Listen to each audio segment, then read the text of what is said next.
Ano ang gusto mong gawin sa kanila? Gusto kong magmula sa bibig mo ang kaparusahan na ipapataw natin sa dalawang nagkasala para marinig ka ng Panginoon ko mula sa kadiliman. Gusto kong maramdaman nila ang sakit na dulot ng ginawa nila sa buhay ko. Gusto ko silang magdusa ng matindi. Hanggat hindi sila humihingi ng kapatawaran, hindi rin nila makukuha ang kapayapaan habang may hininga pa sila. Gapos ng kaluluwa ang tawag dito. Sa sandaling simulan ko ito, wala nang atrasan. Mararamdaman ka agad nila ang bigat, ang dalamhati, ang pagdurusa. Pero tandaan mo, lahat ng ganti ay mayroong kapalit. Kahit ano pa yan, nakahanda na ako. Taon 2018, Bulacan. Mula sa simpleng bayan sa Bulacan, nag-ugat ang pag-iibigan ni Kazarina at Miguel. Si Kazarina ay 19 anyos pa lamang noon, isang working student sa isang kainan malapit sa universidad. Si Miguel naman ay 18 anyos, isang mekanikong nangangarap makapag-abroad para makaahon sa kahirapan. Nagtagpo ang landas ng dalawa isang hapon habang naghahanap si Miguel ng makakainan. Pawisan, gutom na gutom, at pagod mula sa trabaho, napadpad siya sa isang kainan na pinagsisilbihan ni Kazarina. Puno ang kainan ng mga sandaling yun. Abala ang dalaga sa paghahatid ng pagkain nang pumasok si Miguel na pawis at gutom na gutom. Magandang hapon. May bakanteng upuan pa po ba? Opo, kuya. Dito po kayo. Sandali lang po. Kukunin ko lang po yung menu. Habang nagbabasa ang binata sa iniabot na menu sa kanya, nagmamadali namang naghatid ng pagkain si Kazarina sa ibang mesa. Isang malaking mangkok ng sinigang ang kanyang dala, ngunit habang naglalakad ay biglang dumulas ang mga paa niya. Ang buong mangkok ng sinigang ay natapon sa mesa ni Miguel. Nako, pasensya na po kuya. Hindi ko po sinasadya. Ayos lang po ba kayo? Napaso po ba kayo? Sorry po. Kaunting basa lang naman. Naiwasan ko kaagad. Matutuyo rin to mamaya. Amoy sinigang nga lang ako. Ikaw, ayos ka lang ba? Ayos naman po. Pasensya na po talaga kayo. Okay lang yun. Basta hindi kanin ang tumapon sa akin. May order na po ba kayo? Sinigang na lang din, katulad ng order nila. Natikman ko, masarap pala eh. Salamat sa free taste ha. Natawa na lamang silang pareho habang nagliligpit ang dalaga. Nagpatuloy muli ang mabilis na kilos ni Kazarina para mag-serve ng mga order habang si Miguel naman abalang pinupunasan ang kanyang damit gamit ang tissue na iniabot ng babae. Nagpatuloy ang pagtatagpo nila dahil araw-araw nang bumabalik doon si Miguel. Dahil doon, unti-unting nahulog ang kanilang loob sa isa't isa. Pagkalipas ng ilang buwan, naging opisyal silang magkasintahan. Walang marangyang regalo, walang sosyal na date, simpleng lugaw sa tabing kalsada at mga lakad sa parke ang bumuo sa kanilang pagmamahalan. Pero gaya ng ibang kwento, dumating sila sa realidad na hindi sapat ang pagmamahal para makabuo ng magandang kinabukasan. Kaya't napagdesisyonan ni Miguel na mag-apply bilang isang factory worker sa Korea. 4 years na tayo. Akalain mong umabot tayo ng ganito katagal, mahal? Parang kailan lang. Binuhusan mo pa ako ng sabaw ng sinigang para mapansin kita. Hoy, ang kapal mo ha? Hindi kita binuhusan, natapon kaya yun. Nagkataon lang na nasa mesa ka nang binagsakan ng dala kong sinigang. Parang kailan lang din nung sinusundo pa lang kita sa dorm nyo habang basang-basa ng ulan. At hindi ka pa marunong magdala ng payong nun. Hoy, may dala akong payong nun para sa iyo ha. Kazarina, meron nga pala akong sasabihin sa'yo. Huwag mo nga akong takutin ng ganyan. Wala ka naman sigurong nabuntis na iba, no? Nag-apply ako ng trabaho sa Korea at natanggap ako. Ano? Sa Korea? Oo. 1-year contract. Good pay. May libreng housing. Tapos, may chance pa na ma-extend. Malaking oportunidad to. Napilitan ka na lang ba ngayon na sabihin sa akin yan kasi paalis ka na? Hindi naman sa ganun, mahal. Ngayon ko lang talaga nasabi kasi gusto kong sigurado muna. Hindi ko muna sinabi dahil baka hindi matuloy. Balak ko naman talagang sabihin sa'yo. Pasensya ka na, mahal. Kailan ka pa naglilihim sa akin? Ano pa mga nililihim mo, ha? Sabihin mo na ngayon para isang sakit na lang. Yun lang, mahal. Wala na akong inililihim sa'yo. Kailan ka pa nag-apply? Mga 8 buwan na rin. Nagsimula ako mag-aral ng Korean ng patago. Matapos mong sabihin na gusto mong magsimula na tayong mag-ipon. Hindi ko naman inakala na matatanggap ako agad. 8 buwan na pala tapos wala ka man lang sinabi sa akin. Baka kasi hindi ako pumasa sa exam eh. Ayaw ko rin naman na biglain ka. Gusto ko munang masiguro bago ko sabihin sa'yo. Araw-araw tayo magkasama pero wala akong kalam-alam dyan sa plano mo. Pinagmukha mo akong tanga. Kaya pala minsan parang wala ka sa sarili. Akala ko problemado ka lang sa trabaho. Yun pala, may iba ka ng pinaplano. Kasama ka naman sa planong yun, mahal. Lahat ng yun, para sa kinabukasan natin. Ayoko naman kasing habang buhay tayong umaasa lang sa kung anong meron ngayon. Gusto kong makapag-ipon, makabili ng lupa, at makapagpatayo ng sarili nating bahay. Gusto ko ng mas maayos na buhay para sa ating dalawa at sa ating magiging pamilya. Hindi mo na ako kailangan kumbinsihin. Alam ko naman na para sa atin yan. Masakit lang isipin na hindi mo ako isinasama sa plano. Naglihim ka sa akin, Miguel. Yun ang masakit. Sa tingin mo ba pipigilan kita kung sinabi mo sa akin na mas maaga? Hindi ko naman intensyon na ganyan ang maramdaman mo. Pero nagdesisyon akong hindi agad sabihin sa'yo dahil gusto ko munang masiguro. Kailan ang alis mo? Ang totoo, 2 linggo na lang ako dito. 2 linggo na lang tayo magsasama? Ayoko naman mapalayo sa'yo, pero kailangan eh. Tsaka, babalik naman ako. Ano ka ba?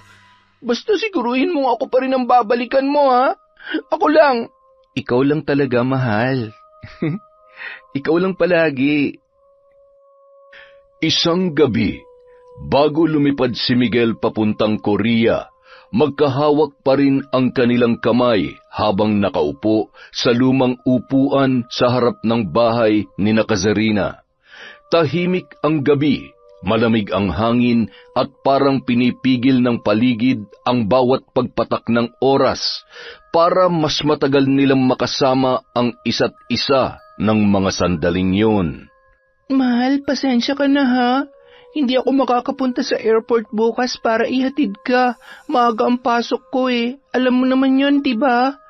Sayang, hindi tuloy kita maihahatid. Gusto ko sanang ako ang huling makikita mo bago ka lumipad. Okay lang yun, mahal. Hindi mo naman ako kailangang alalahanin pa. Mahalaga ang trabaho mo. Sasabihan kita kaagad kapag nakarating na ako sa airport. Kapag nakasakay na ako mamaya, matulog ka na, ha? Sige. Hindi naman to ang huli, panandalian lang to. Magsasama rin tayo kapag maayos ng lahat, mahal.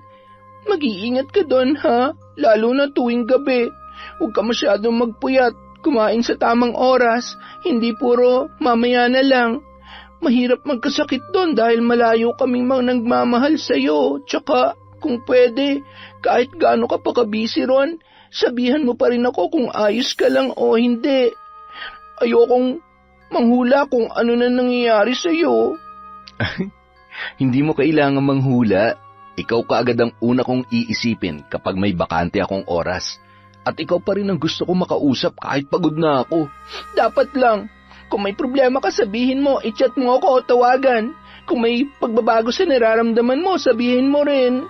Hinding-hindi magbabago ang pagmamahal ko para sa'yo. Malabong mangyari yan. Walang makakapagpabago nun. Mukha bang kaya kong magloko? Basta tandaan mo, ha? Hihintayin kita pagkatapos ng kontrata mo. I love you, mahal. I love you too, mahal.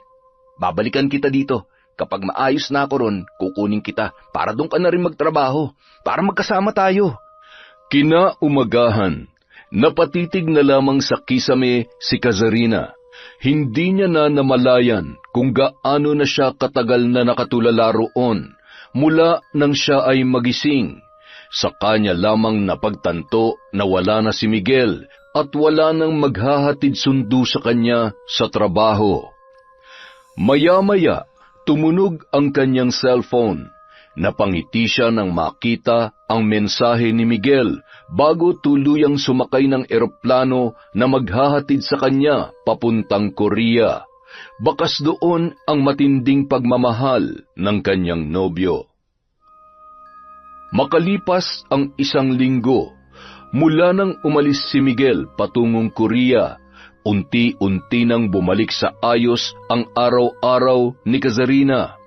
Ayaw niyang malunod sa lungkot, kaya nagdesisyon siyang ituon na lamang ang atensyon sa trabaho bilang isang call center agent sa Quezon City. Buong gabi siyang nakatutok sa trabaho, pero sa bawat bakanteng oras, hindi pa rin nawawala ang pangulila kay Miguel. Madalas pa rin silang mag-usap sa video call na parang walang nagbago sa kanila sa kabila ng distansya sa isa't isa. Akala ni Kazarina ay magiging madali ang lahat sa kabila ng pagkakalayo nila ni Miguel, pero hindi pala yon ganoon kasimple. Nagsimula ang ilang mga pagbabago gaya ng tawag at mensaheng hindi kaagad nasasagot at mabilisang pag-uusap na lamang. Habang tumatagal, may pagkakataon na wala na siyang balita sa kanyang nobyo. Wala rin naman siyang magawa kung hindi maghintay na lamang, hanggang sa umabot yon ng 1 taon. Sinubukan niyang magpadala muli ng mensahe sa nobyo pero wala pa rin siyang nakuhang sagot. Inabot ng 3 linggo na wala pa rin siyang balita kay Miguel. Hanggang isang araw, kasalukuyan siyang naglalakad patungong sakayan ng bus habang bitbit ang bag at jacket nang maramdaman niyang tila nagdidilim ang kanyang paningin. Sakto namang huminto ang isang kotse sa kanyang harapan, dahilan para mapatras siya ng bahagya. Hindi na sana niya yon papansinin, ngunit kaagad siyang napahinto nang marinig ang pamilyar na boses mula sa lalaking lulan ng kotse. Mahal! Napalingon siya nang may tumawag sa kanya. Hindi niya man kaagad na aninag ang muka ng nakadungaw sa bukas na bintana ng sasakyan, alam niya na si Miguel yon. Miguel? Akala ko nasa Korea ka pa. Kadarating ko lang, mahal. Surprise! Wait, Kazarina, buti naman naalala mo pa ako matapos ang 3 linggo na hindi mo pagsagot sa akin. Alam kong galit ka at may karapatan ka namang magdamdam ng ganyan. Hindi lang ako galit, Miguel. Araw-araw kitang hinihintay. Araw-araw ko nag-aalala. Walang kahit isang message galing sa'yo. Alam mo bang kung ano-ano nang naiisip ko? Hindi ko alam kung okay ka, kung tapos na tayo, o baka naman mawawala ka na talaga sa buhay ko. Iniwan mo ako sa ere sa loob ng 3 linggo tapos heto ka ngayon. Gugulatin mo na lang ako na nandito ka na pala sa Pilipinas. Pasensya ka na. Hindi ko intensyon saktan ka at bigyan ng dahilan para mag-isip ka ng kung ano-ano. Gusto lang talaga kitang sorpresahin. Pero may nangyari. Pagka-uwi ko, dumiretso ako agad dito para sunduin ka. Alam kong pagod ka, kaya gusto ko sanang maging komportable ka sa biyahe mo. Lagi na lang may dahilan. Lagi na lang gusto kitang sorpresahin. Hindi mo alam kung gaano kabigat ang nararamdaman ko. Pasensya ka na talaga, mahal. Nadisgrasya kasi ako sa Korea eh. Ano? Ay, hindi naman malala, pero nagkanda leche-leche lahat ng dahil dun eh. Aberya sa flight, sa trabaho, sa health ko. Masyadong marami nangyari, ang gulo lahat. Sinadya kong hindi na lang sagutin ang mga tawag at message mo dahil Baka makadagdag pa ako sa mga iniisip mo. Dapat sinasabi mo sa akin yung ganon. Kahit isang sagot lang sana, Miguel. Para na akong tanga sa kakaisip sa ginawa mong pambabaliwala sa akin. Alam mo ba yon, ha? Alam ko, mahal. Kasalanan ko yun, kaya pasensya ka na. Dahil sa matinding sama ng loob, sinubukan na lamang siyang suyuin ni Miguel. Ngunit pagka-uwi ng bahay, halos mabingi naman sila sa matinding katahimikan habang kumakain ng pandesal at iniinom ang natitirang kape. Hindi pa rin ikinwento sa kanya ni Miguel ang lahat ng detalye tungkol sa nangyari. Tinanggap na lamang ni Kazarina ang paliwanag ng kanyang nobyo kahit na alam niyang may kulang doon. Hindi dahil wala na ang galit niya, kundi dahil pagod na rin siyang magtanong ng paulit-ulit. Hindi nagtagal, tumayo na siya para iligpit ang tasa, pero pinigilan siya ni Miguel at marahang hinawakan ang kanyang kamay. Ako na, pahinga ka na lang para makatulog ka na, mahal. Gigisingin na lang kita mamaya kapag nakaluto na ako. O mas gusto mo ba na sa hapunan na lang para mas makabawi ka ng tulog? O teka, bakit mo ako tinititigan?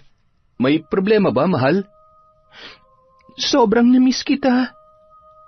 Ako rin, mahal. Sobra. Patanghali na maalimpungatan si Kazarina habang nakaunan sa braso ni Miguel na nakayakap naman sa kanya. Hindi niya namalayan na nakatulog na siya sa sobrang antok at pagod. Ang lalim ng pahinga mo kanina pa. May problema ba? May gusto ka bang sabihin? Mahal? Ano yun? Babalik ako sa Korea. Ha? Kailan? Sa susunod na buwan. Nag-extend ang kontrata eh. Kailan mo pa ito napagdesisyonan? Bago pa ako umuwi, kinausap ako ng manager namin. Kulang pa raw sa tao, lalo sa night shift. Inalok ako ng panibagong kontrata. Mas mataas ng konti ang sahod, tapos may dagdag na overtime pay. Ang sabi mo nun, maghahanap ka na lang ng trabaho dito sa Pinas kapag nakaipon ka ng konti pagkatapos ng kontrata mo. Oo nga, mahal, yun talagang plano. Pero nung naranasan ko yung ilang buwan na walang padala, yung mga gabing hindi ako makakain na maayos dahil kulang ng naiipon ko para sa atin, naisip kong kailangan ko pa magtiis para sa kinabukasan natin at sa kasal nating dalawa. Bakit ngayon mo lang sinabi? Siyempre, gusto kong bumawi muna. Gusto kong maramdaman mong nandito pa rin ako para sa'yo. Ayaw ko namang kauuwi ko pa lang problema agad ang dala ko. Gusto ko rin kasi munang bumalik tayo sa dati. Alam ko, walang tamang oras para sa ganitong balita, kaya pasensya ka na talaga. Mahirap, pero naiintindihan ko. Sanay na rin naman ako maghintay. Pareho pa rin naman tayo ng gusto para sa future natin, di ba? Siyempre naman, mahal. Basta sana sa susunod, kahit mahirap sabihin mo na agad sa akin. Ayaw ko yung pakiramdam na para akong naiiwan sa dilim na hindi ko alam ang susunod na mangyayari. At sana, sabay rin tayo magdesisyon. Hindi yung madalas mo akong binibigla. Kahit mahirap tanggapin, mas gugustuhin kong alam ko kaysa manghula. Ipangako mo sa akin yan. Promise, mahal. Hindi na mauulit. Mabilis na natapos ang buwan. Babalik na ulit si Miguel sa Korea. Habang nasa himpapawid ang eroplanong sinasakyan niya, ay tahimik lamang siyang nakatingin sa maliit na bintana. Sa kapal ng ulap ay hindi niya na maaninag ang paliparan, kung saan ilang oras pa lamang ang nakalipas mula nang magkayakap sila ng kanyang kasintahan. Tahimik ang naging pamamaalam nila sa isa't isa. Para sa kanyang nobya, sapat na ang mga sandaling yun para muling kumapit sa relasyon. Pero ang hindi niya alam, hindi lang malamig na dormitoryo ang babalikan ni Miguel sa Korea. Miguel! Ah, Joy! Grabe, ang tagal mong nawala. Akala ko hindi ka na babalik. Namiss kita sobra. Namiss din kita. Hindi ka halos nagparamdam habang nasa Pilipinas ka tapos namiss mo ako? Hay nako, Isang beses ka lang nag-chat tapos wala na. Pasensya ka na, love. Ang dami lang kasi nangyari at inaasikaso sa bahay. Okay lang, huwag ka na magpaliwanag. Alam ko namang sinulit mo lang na makasama ang pamilya mo. Basta nandito ka na ulit. Yun ang mahalaga. Halika na, magluluto ako mamaya. Anong gusto mo, ha? Kahit ano, basta luto mo. Kung malamig ang simoy ng hangin, mainit na yakap at halik ni Joy naman ang sumalubong kay Miguel sa Korea. Si Kazarina naman tahimik na nakaupo sa gilid ng kama. Hawak ang kanyang cellphone ng mga sandaling yon. Nakatitig siya sa mga message nila ni Miguel, pero wala pa ring bagong mensahe. Sa pagkakaalam niya ay nakarating na yon sa Korea.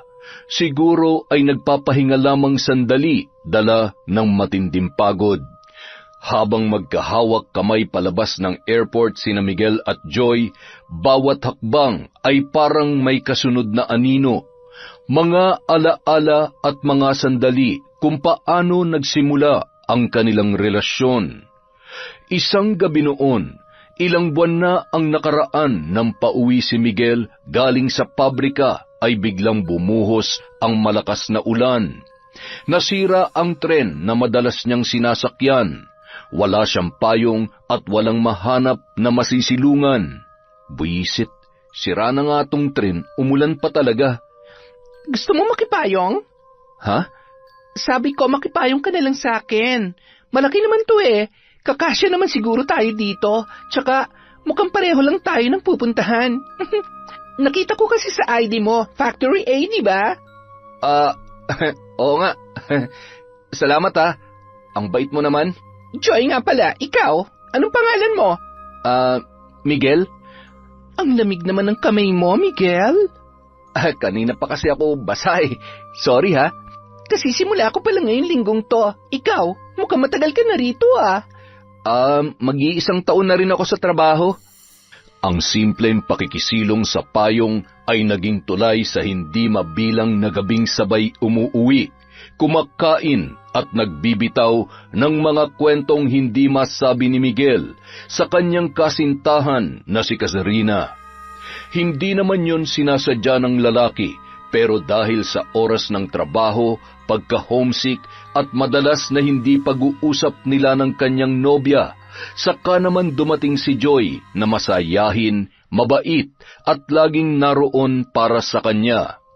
Si Kazarina, lagi siyang humihingi ng paumanhin dahil sa kakulangan ng oras. Kay Joy naman, wala siyang kailangang ipaliwanag. Lagi siyang nauunawaan at nakukuha niya ang kapayapaan dala ng presensya nito. Hanggang sa paggising na lang niya isang umaga, may kakaiba na siyang nararamdaman para sa babae. Tuluyan niya na yung niligawan at di rin nagtagal ay nagkaroon na sila ng relasyon. Kaya naman, ng mga sandaling yun, habang hawak ni Miguel ang kamay ni Joy, pabalik sa kanyang muling pagsisimula sa Korea, bitbit niya rin ang isang lihim na hindi niya pa kayang harapin. Ang mahalaga na lamang sa kanya ay ang kanyang nararamdaman sa tuwing sila ay magkasama. Para kay Miguel, wala siyang maling ginagawa. Nagmamahal lamang siya. Nagmamahal sa dalawang babaeng hindi niya kayang mawala sa kanyang buhay. Samantala, napapadalas naman ang panunukso ng mga katrabaho kay Kazarina dahil sa relasyon nila ni Miguel at sa tagal na nilang hindi nagkikita. Minsan, inirereto pa sa kanya ang katrabaho niyang si Paul, pero lagi rin niyang pinaninindigan ang relasyon sa kanyang nobyo. Idinadaan na lamang niya sa tawa ang biro ng mga kaibigan. Sanay naman na rin siya roon. Basta ang alam niya, nagtatrabaho ang kanyang kasintahan ng maayos sa Korea para sa kanilang kinabukasan. Sapat na yun para mapanatag ang kanyang kalooban. Habang naglalakad si Kazarina pabalik sa kanyang trabaho, biglang tumawag ang team lead niya sa conference room. May kasama pang operations manager sa loob na hindi naman madalas nangyayari. Ang sabi, may kailangan daw silang pag-usapan, hanggang sa ibalita sa kanya na gusto siyang irekomenda bilang bagong quality analyst trainee. Nakangiting iniabot ng TL ang isang maliit na envelope. Doon nakalagay ang official notice. Merong pirma at mayroong petsa. Hindi niya yun inaasahan, kaya naman agad niyang tinawagan ang kanyang nobyo. Hi, Miguel. May good news ako. Teka, ayos ka lang ba? Bakit parang matamlay ka? Medyo hindi nga ako okay, mahal eh. Parang sinisinat ako. Ha? Kailan pa? Nasaan ka ngayon? Kanina pa sa last break ko, masama ang pakiramdam ko. Pauwi na ako, mahal. Ang bigat ng katawan ko, pero tinapos ko pa rin yung shift ko. Kailangan eh. Wala kasing kapalit. Mahal naman. Dapat nagpapahinga ka. Baka lumala pa yan. Uminom ka ng gamot pagdating mo, ha? Oo, mahal. Mamaya iinom ako ng gamot, tapos diretso tulog na lang siguro. Sana gumaan kahit konti. Pero, teka, ano ba yung good news mo? Na-promote ako, mahal. QA trainee na ako simula next week. Talaga? Wow! Congrats! Grabe! Ang galing naman ng mahal ko. Proud na proud ako sa iyo, mahal. Salamat, mahal. Pero mas gusto ko munang siguraduhin na ayos ka. Pagka uwi mo, diretso pahinga ka na agad, ha? Tapos, huwag ka nalang kaya munang pumasok bukas. Magpa-check up ka para mas makasiguro tayo kung ano na yan. Salamat. Ikaw talaga. Ako pa rin ang iniisip mo kahit ikaw tong may balita. Mas masaya yung good news kung kasama kang healthy sa pagsa-celebrate eh. Promise mo sa akin, pag naramdaman mong lumalala, punta ka agad sa klinik, ha? Yes, ma'am. Promise yan. Sige na, bye na muna. Ingat ka sa biyahe pa uwi. Chat mo ako kapag nakauwi ka na, ha? I love you. I love you too. Ingat ka rin sa pagpasok mo, ha? Chat mo na lang ako kung may kailangan kang sabihin. Kapag may time akong hawakan tong cellphone ko, magre-reply lang ako kaagad. Pagkatapos ng tawag na yun, napalitan ng lungkot at pag-aalala ang nakangiting muka ni Kazarina. 3 araw pa lang itong nakakabalik ay dinapuan na agad ng sakit. Alam niyang mahirap ang trabaho ng binata sa pabrika, lalo na at may sakit pa yon. Tiyak na walang mag-aalaga at mag-aasikaso sa lalaki sa ganoong sitwasyon. Kung malapit lang sana siya, ay mapupuntahan niya agad ang kanyang nobyo. Huminga siya ng malalim at nangako sa sarili na mas pagbubutihin pa niya ang kanyang trabaho. Gusto na niyang mapabilis ang ginagawa nilang pag-iipon at makamit na ang pangarap nilang dalawa ni Miguel, para hindi na rin umalis ulit palabas ng bansa ang kanyang kasintahan. Taimtim siyang nanalangin at gumawa ng pangako sa sarili na habang umaangat siya, sisiguraduhin niyang kasama si Miguel sa bawat hakbang. Mananatili siyang tapat sa kanyang nobyo hanggang sa matupad na nilang pareho ang mga pangarap nila sa buhay. Samantala, sa kabila ng kawalan ng presensya ng kanyang nobya ay hindi naman pinabayaan si Miguel ng kanyang karelasyon na si Joy. O, Joy, anong ginagawa mo rito? Asikasuhin ka, ano pa ba? Bumili lang ako ng gamot mo. Grabe, ang bilis kong nag-out kanina para lang mauna dito para sana kapag nakauwi ka na, makakakain ka kaagad. Pero naabutan mo pa ako nagluluto. Kakauwi mo lang din ba? Kanina pa, tumawag ka kanina na masama ang pakiramdam mo, di ba? Hindi na ako dumaan sa apartment. Dumiretso na ako dito para makabili ako ng lulutuin ko. Wow! Ang sarap ng luto ko. Hindi ka na sana nag-abala pa. Kaya ko naman yan mag-isa. Sabi mo nga, masama ang pakiramdam mo, di ba? Heto, kumain ka na para makainom ka na agad ng gamot. Wow, sinigang. Nabanggit mo dati na paborito mo yan, di ba? Kaya nga yan na niluto ko para makakain ka ng marami. Masarap ako magluto. Ay, siya nga pala. Bumili ako ng gamot. Inumin mo agad pagkatapos mong kumain, ha? Grabe ka. Salamat talaga, love, ah. Wala yon. Ikaw pa ba? Hala, mainit ka na. May lagnat ka na nga talaga. Kung kailangan mo bukas mag-day off, sabihin mo agad sa supervisor, ha? i-chat mo na lang. Ako nang bahalang magpaliwanag bukas kung gusto mo. Sige. Tara na, kumain na tayo. Bakit isa lang ang pinggan? Mamaya na ako kakain. Iba munang kakainin ko. Ay nako, ikaw talaga, may sakit ako eh. Makalipas ang ilang oras, pinagmamasdan ni Joy si Miguel na mahimbing na natutulog habang nakayakap sa kanya. Idinaan niya ng magaan ang daliri sa buhok nito pababa sa pisngi. Simula pa lamang alam na niyang may ibang babae si Miguel sa Pilipinas. Alam niyang may naghihintay sa lalaki at ang babaeng yon ay legal at kilala ng pamilya. Babaeng marahil ay pinapangarap pa rin makasama ng kanyang nobyo sa hinaharap. May ilan siyang impormasyong nalaman tungkol sa nobya ni Miguel na si Kazarina. Hindi man marami pero sapat na yun. Hindi siya bulag at lalong hindi siya inosente. Sinubukan niyang kalimutan noon ang umuusbong pa lamang na damdamin para sa binata, lalo na at malaki ang agwat ng kanilang edad. 24 anyos ang lalaki, samantalang siya naman ay 30 na. Pero habang tumatagal ang ginagawa niyang pagpipigil, mas minamahal niya na rin si Miguel. Siya na ang gumawa ng paraan para mas mahulog ang loob noon sa kanya. Hindi naman siya nabigo dahil niligawan siya ng lalaki at naging sila ng dalawa. Nung mga sandaling yun, siya ang pinili at sapat na yun para sa kanya. Mananatili siya sa relasyon nila, hindi dahil hindi niya alam kung ano ang tama, kundi dahil mahal niya ang lalaki. Pumikit na lamang si Joy. Kinukumbinsi ang sarili na wala siyang inaagaw sa ibang babae.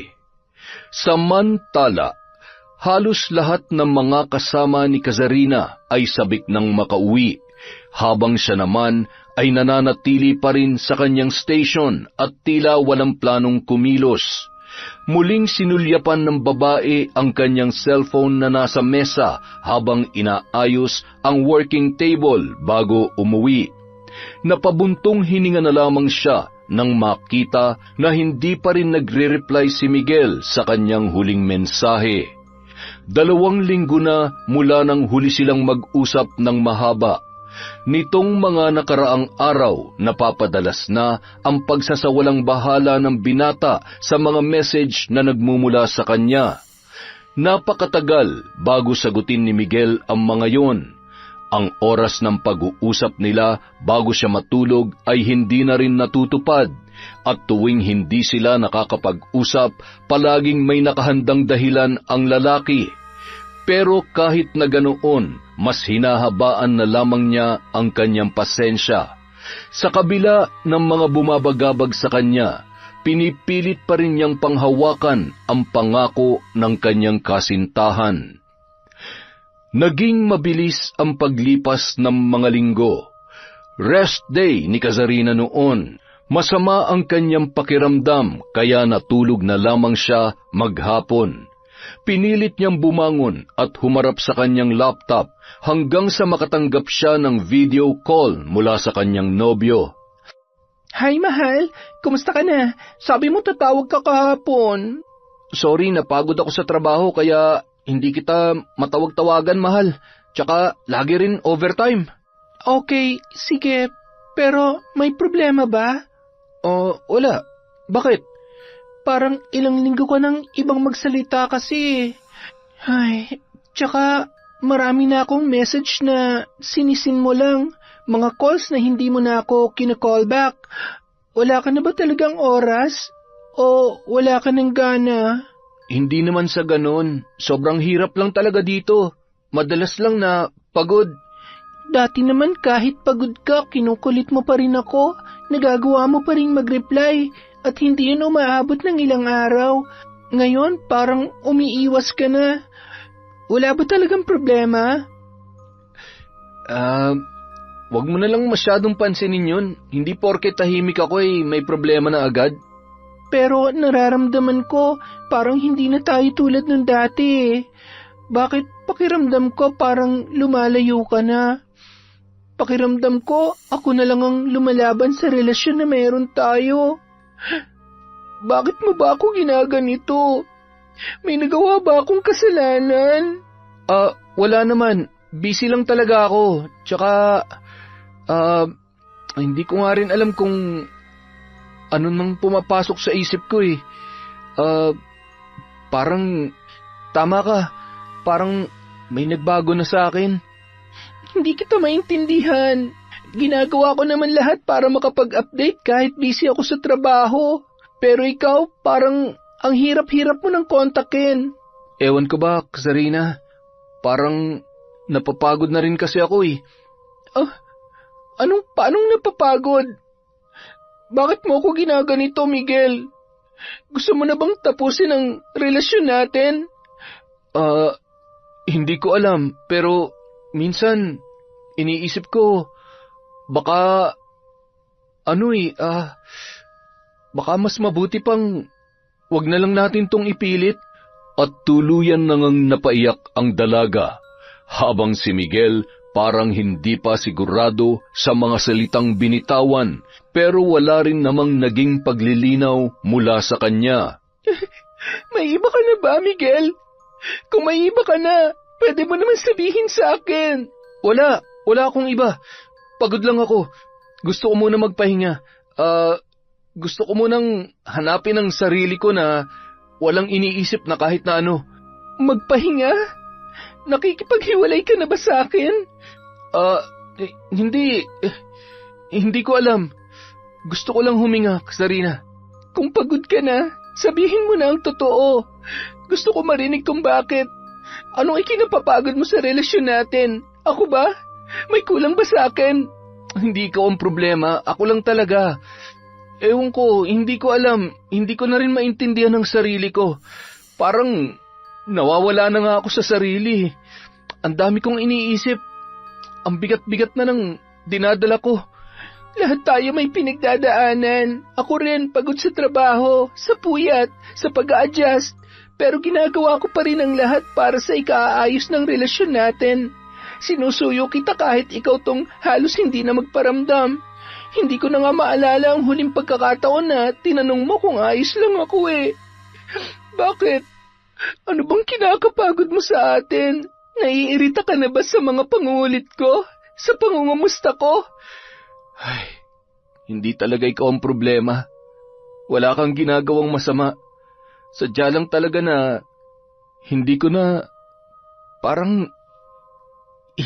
nararamdaman yung dati. Hindi ko alam kung bakit bigla na lang naging ganito ako. Para bang wala na tayong koneksyon sa isa't isa. Ako yung nagbago at alam ko yun sa sarili ko. Patawarin mo sana ako. Samantalang ako, asang-asa pa rin sa mga pangako mo at gusto nating marating. Ikaw parang napakababaw naman ng mga dahilan mo. Ayoko lang na paasahin ka. Baka mas masakit kung mananatili akong ganito pero hindi na pala tayo pareho ng nararamdaman. Sana man lang sinabi mo ng maaga. Hindi yung pilit pa kitang iniintindi araw-araw habang unti-unti mo na pala akong binibitawan. Sorry, Sarina. Ayokong tuluyan tayo magkasakitan. Mas mabuti na siguro kung ganito. Anong ganito? Ganun na lang yon? Hindi ko matatanggap yan, Miguel. Hindi yan sapat na dahilan para itapon ang 6 na taon natin. Huwag mo nang mas pahirapan pang sitwasyon natin, Kasarina. Pagod na ako. Hindi mo naman naiintindihan ang bigat ng nararamdaman ko eh. Kung pagod ka, sabay nating pasanin. Hindi ba ganun tayo noon? Tsaka ikaw na nga ang nagdesisyon para sa ating dalawa nung bumalik ka pa para magtrabaho sa Korea. Hanggang ngayon ba naman, Miguel? Kailan ba ako pwede magdesisyon para sa ating dalawa? Ginawa ko yun dahil ako nakakaalam kung ano ang dapat. Ikaw masyado kang nakakapit sa nakaraan. Sa kung ano tayo noon. Hindi. Ang pinanghahawakan ko ay ang mga pangako mo. Sinabi mo walang iwanan. Tama na, Kasarina. Hindi mo ba naiintindihan? Gusto mo pang diretsuhin ko pa? Ayoko na! Doon biglang naputol ang pag-uusap ng magkasintahan. Naiwan si Kazarina sa harap ng nakabukas na laptop habang patuloy sa pag-iyak. Sinubukan niyang tawagan ulit si Miguel pero bigo na siyang makontak ang lalaki. Nag-chat siya pero wala rin siyang nakuhang sagot. Tila may patalim na bumabaon ng paunti-unti sa puso niya nung gabing yon habang siya ay litong-lito pa rin sa kung anumang nangyayari. Maraming tanong sa kanyang isipan na nangangailangan ng kasagutan, pero hindi niya alam kung paano masasagot ang mga yon.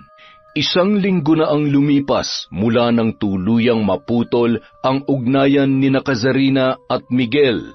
Simula noon, para bang naging ibang tao na siya dahil sa nangyari. Wala sa sarili, matamlay at tahimik. Ang dating masigla na palaging may tanong at palaging nakangiti ay para ng isang aninong naglalakad sa loob ng production floor. Matagal na rin siyang nagsimula sa trabaho bilang quality assurance trainee sa kumpanya, ngunit sa kabila ng maingay na paligid, tila bingi si Kazarina sa lahat ng mga naririnig. Kahit ang pagbulong ng supervisor ng mga metrics ay hindi niya na naiintindihan. Hindi na rin siya nakakaramdam ng gutom at hindi na siya nakakatulog ng maayos. Ginawa niya ang lahat para makontak si Miguel. Tumawag, nag-chat, pero lahat ng yun ay nabigo. Naging desperada na siya para lamang makausap ang binata, ngunit ni isa sa mga paraang ginawa niya ay walang umubra. Kazarina, ayos ka lang ba? Kanina pa kita nakikitang nakatitig lang dyan sa monitor, Oo, ayos lang ako. Sigurado ka? Hindi ka naman ganyan dati, Ang tamlay-tamlay mo, tsaka parang ang lalim ng iniisip mo. Pagod lang siguro ako. Dumadalas din ang pagsakit ng puson ko. Baka malapit na akong datnan, kaya siguro ganito ako. Sigurado ka ba? Mike, parang nahihilo ako. Mabilis ang naging reaksyon ng lalaki. Nasalo niya agad ang katawan ni Kazarina bago pa tuluyang bumagsak sa sahig. Hinawakan niya ang likod ng dalaga at inihiga sa bakanteng couch sa lounge area. Mabilis na tumawag ng medic ang isa sa mga trainees at agad ring tumawag ng nurse mula sa klinik. Dumilat si Kazarina matapos ang ilang minuto, ngunit nanghihina pa rin ang dalaga. Pinayuhan siyang magpahinga muna. Ngunit nang marinig ng nurse ang kanyang reklamo tungkol sa pananakit ng puson, hilo at pagsusuka na nararamdaman mula pa noong umaga, ay pinayuhan siya nito na mas mabuting magpa-check up agad sa ospital o sa klinik sa labas at magpatingin sa OB-GYN para mas masuri siya ng maayos. Base raw kasi sa mga sintomas at sa pagkahimatay niya, may posibilidad na buntis siya. May mga kagamitan naman daw sila, pero mas mabuting sa OB-GYN na siya magpatingin. Nabigla siya sa narinig. Natahimik siya sa sinabi ng nurse. Paulit-ulit na bumabagabag sa kanyang isipan ang tanong kung ano ang kanyang gagawin. Sakaling buntis nga siya ng mga panahon na yon. Masyado yung mabigat sa kanya, lalo na't hindi pa siya nakakabangon sa bigat ng huli nilang pag-uusap ni Miguel. Kinabukasan, day off ng dalaga, sinamahan siya ni Mike para pumunta sa isang pribadong OB-GYN na malapit sa kanyang tinutuluyan. Nanginginig ang mga kamay niya na hawak ang maliit na appointment form habang hinihintay ang tawag ng nurse sa loob. Madalas niyang isinisisi sa stress at puyat sa training ang kanyang mga nararamdaman. Kung hindi pa nabanggit ng nurse ang posibilidad na siya ay buntis, hindi niya maiisip na hindi pa siya dinadatnan. Pumasok na si Kazarina sa consultation room nang tawagin ng isang nurse ang kanyang pangalan. Naiwan naman sa labas si Mike. Bumungad sa kanya ang magaang aura ng isang lalaking doktor. Hi, Miss Kazarina. Hello po, Doc. Base sa sinabi mo kahapon sa nurse, hindi ka pa dinaratnan. May iba ka pa bang nararamdaman na hindi naman madalas nangyayari sa'yo? Opo, masakit din po ang puson ko tapos parang wala akong ganang kumain. May mga pagkakataon din pong nakakaranas ako ng pagkahilo. May history ka ba ng irregular period? Wala po. Okay, mag-pregnancy test muna tayo. Tapos magsasagawa tayo ng transvaginal ultrasound para makasiguro. Lumipas ang ilang minuto matapos isagawa ang pagsusuri sa ihi at dugo ng dalaga. Tahimik siyang nakaupo sa harap ng lamesa ng OB habang hinihintay ang resulta. Para siyang mahihimatay sa kaba ng mga sandaling yun. Maya-maya bumalik na ang nurse at iniabot ang resulta sa doktor. Tahimik ang doktor habang tinitingnan ang papel. Pagkatapos ay tumingin yun sa dalaga. Kasarina, positive ang resulta ng pregnancy test mo. Po? Buntis ka. Base sa sintomas at pagkadelay ng buwan ng dalaw mo, more or less 6 to 7 weeks ka ng buntis. Paglabas ni Kazarina mula sa consultation room, bakas sa mukha niya ang gulat at matinding emosyon. Anong sabi ng doktor? Mike, buntis daw ako. Tahimik ang loob ng sasakyan habang pauwi sina Mike at Kazarina. Katahimikang puno ng tanong, ng pangamba at ng damdamin na hindi niya mawari. Mula pa noong nagsimula silang mag-training, magkabady na sina Mike at Kazarina. Parehong masipag, mabilis matuto at madalas magkasama sa lunch break. Hindi man lantaran, alam ng dalaga na matagal nang may espesyal na nararamdaman ang binata para sa kanya. Ngunit sa simula pa lamang, naging malinaw na ang hangganan sa kanilang pagitan. May nobyo si Kazarina at magkaibigan lamang silang dalawa. Tanggap naman yun ng lalaki. Kazarina, anong nararamdaman mo? Hindi ko alam, Mike. Hindi ko alam kung nakakaramdam pa ba ako. Sa dami kong iniisip, ang dami kong tanong pero wala akong makuhang sagot. Kung ayos lang itanong, ano ba talagang nangyari sa inyo ni Miguel? Ibig kong sabihin, nararamdaman kong meron kayong problema, kaya... Wala na kami. Iniwan niya na ako nang wala man lamang maayos na paliwanag kung bakit. Hindi ko tinanggap ang gusto niya pero ginawa niyang lahat para hindi ko na siya makontak. Sa ginawa niya, talo ko pang nangaliwa sa pagtrato niya sa akin ngayon. Parang baliwala na lang talaga ako sa kanya. Ano? Nakipaghiwalay na lang siya ng basta-basta? Gago pala yun eh. At ngayon, buntis ako. Hindi ko alam kung anong gagawin ko, Mike. Hindi sa pinangungunahan kita pero kailangan mong magpakatatag ngayon. Dalawa na ang buhay na kailangan mong ingatan. Ay, napakahayop ng lalaking yun. Ang laki ng iniwan niyang responsibilidad. Dapat ko pa ba siyang kontakin? Sasabihin ko ba sa kanya ang tungkol dito? Pero siya na ang tumapos ng relasyon namin eh. Baka kahit sabihin ko ang tungkol sa dinadala ko, wala rin mangyari. Ayokong ipilit ang sarili ko sa lalaking ayaw naman sa akin. Kung ayaw niyang marinig ka, baka mas kailangan mong i-consider yung pamilya niya. Sa kanila mo kaya sabihin, may karapatan din silang malaman yan. Naisip ko na rin yan, pero natatakot ako. Paano kung pati sila wala rin pakialam? Hindi ko alam kung kaya kong harapin lahat ngayon ng mag-isa. Kailangan ko muna ng panahon para mag-isip. Hindi ka mag-isa, Kazarina. Nandyan ang pamilya mo. Nandito ako. Hindi ko man kayang solusyonan lahat ng problema mo, pero kung kailangan mo ng kakampi, nandito ako. Salamat, Mike. Hindi ko alam kung anong gagawin ko kung wala ka. Lagi ako nandito, Kazarina. Hindi lang bilang kaibigan, kundi bilang taong handang tumulong sa'yo kahit sang kapadalhin ng laban na to. Sabado ng gabi, Nasa isang semi-private function room ng rooftop resto bar ang team nina Kazarina. Nagkakatuwaan sila roon matapos ang isang matagumpay na buwan sa Matrix. Punong-puno ng tawanan at kwentuhan ang lugar. Halos lahat ay dumalo at kabilang na roon ang dalaga.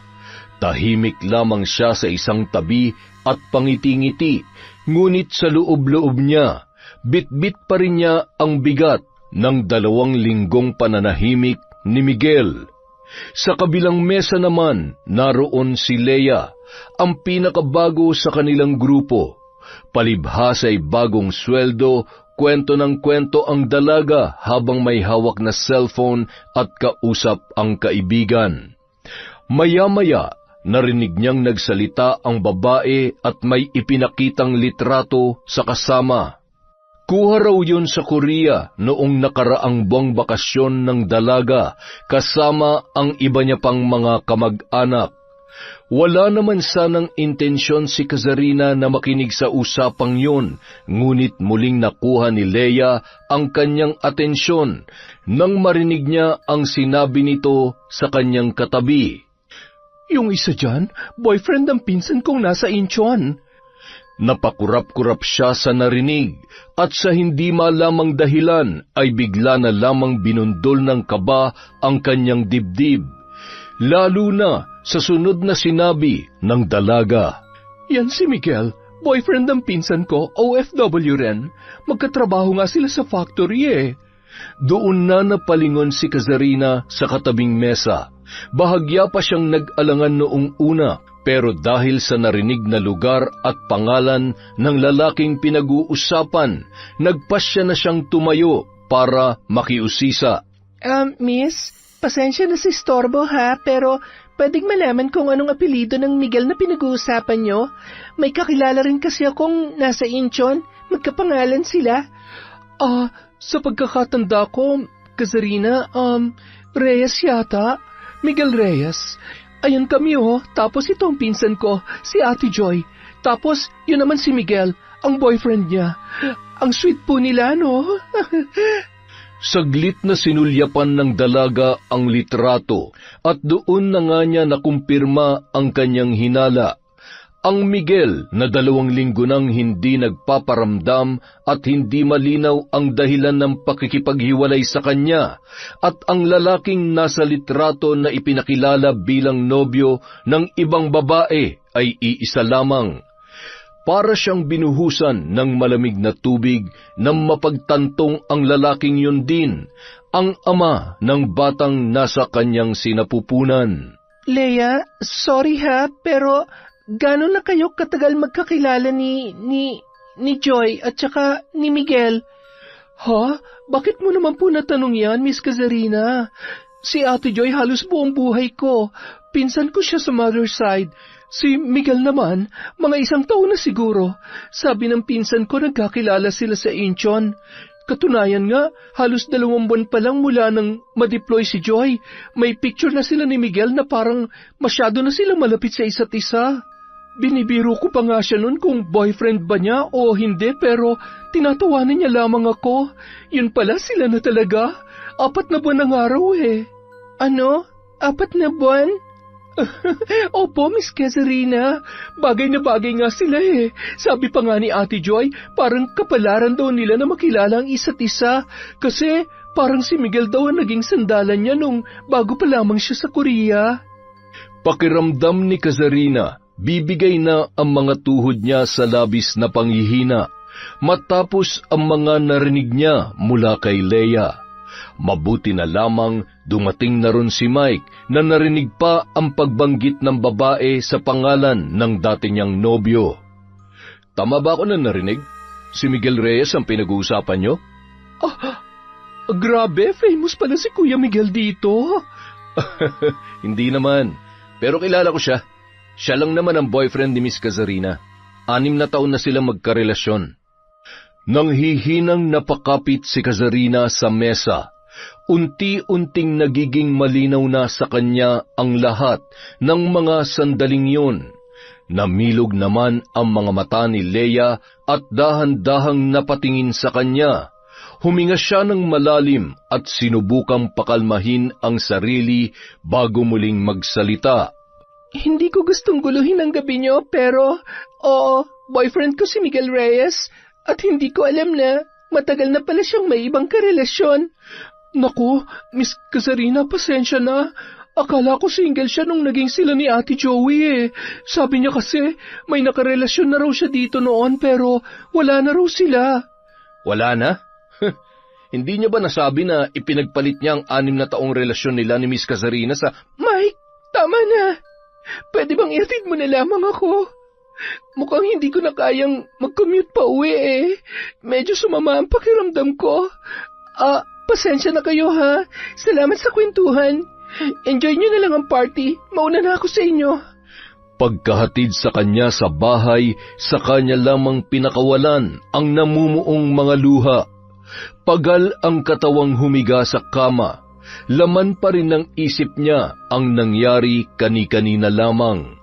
Dahil doon, naisipan niyang magbukas ng social media account para hanapin ang pinsan ni Leia na nasa Korea.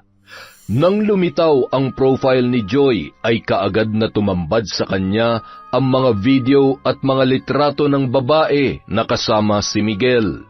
Mayroon doon na magkahawak kamay pa ang dalawa at mayroong ding nasa kotse na napakalambing sa isa't isa. Habang parami ng parami ang mga litrato at video na kanyang nakikita, pabigat din ng pabigat ang kanyang nararamdaman. Malinaw na sa kanya ang lahat. Sapat na ang mga yon para masagot ang mga katanungan sa kanyang isipan. Dahil doon, naisip niyang i-message ang babae matapos mag-send ng friend request. Nagulat siya nang agad yung tinanggap ni Joy. Sa tulong ng pinsan nitong si Leia ay nagkaroon siya ng pagkakataon na makausap ang dalaga tungkol kay Miguel. Pumayag naman si Joy matapos siyang kausapin ng kanyang pinsan. Ilang segundo lamang ay lumitaw na si Joy sa screen. Bakas sa mukha ng babae ang matinding kaba na nararamdaman. Hi? Ikaw si Kazarina, hindi ba? May idea na rin ako kahit konti kung sino ka. Pasensya na, hindi ko alam kung tama bang magpakita ko ngayon pero sabi ni Leia, gusto mo raw ako makausap. Oo, gusto ko lang maliwanagan. Ayokong umasa sa mga nakikita ko online pero yung sa inyo ni Miguel gusto ko lang marinig mula sa'yo. Totoo ba na meron kayong relasyon? Hindi ko alam kung paano ko ba dapat sagutin yan pero oo, kami ni Miguel. Hindi ko alam na kayo pa pala. Wala naman siyang sinasabi sa akin tungkol sa'yo. Ang alam ko single siya nung niligawan niya ako. Ang totoo, mahigit 6 na taon na kami. Lahat ng plano niya ako ang kasama niya. Lahat ng lungkot bago siya umalis, ako ang pumasan. Parte ako ng bawat sakripisyo, bawat hintayan, bawat pangarap niya. Kaya bakit wala siyang sinabi? Abay, ewan ko sa kanya. Ang sabi niya, single daw siya. Tapos naging magkaibigan na kami. Hindi ko naman gustong manghimasok sa personal niyang buhay, kaya dinadamayan ko siya sa mga problema niya bilang kaibigan niya. Kaibigan? Sa mga gabing umiiyak ako dahil hindi ko siya makausap, ikaw ang kinakausap niya. Nung kaarawan ko, hindi niya man lang ako nagawang batiin pero nakita ko sa post mo na magkasama kayo nung araw na yon. Teka nga lang muna, hindi ko naman kasalanan kung akong pinili niya makasama. Pwede ba huwag mo akong sisihin dahil wala akong alam dyan. Sabi niya matagal na raw kayong wala, na hindi na raw kayo nagkakausap. Sabi niya rin, pagod na siya kaya nakipaghiwalay sa'yo. At naniwala ka naman. Siyempre, sabi niya eh, tsaka akong lagi niyang kasama. Kaya akong may karapatan sa kanya. Karapatan? Siguro, dahil pinabayaan niya ako. Ikaw ang sumalo sa kanya kaya ganito kami ngayon. Siguro nga sa ibang aspeto wala kang kasalanan. Hindi ko naman lahat isinisisi sa'yo, pero huwag kang magpanggap na wala kang alam. Alam mo may masasaktan, at yun ay walang iba kundi ako. Pero pinili mo pa rin magpakasaya sa kanya. Wala akong intensyon na agawin siya sa'yo.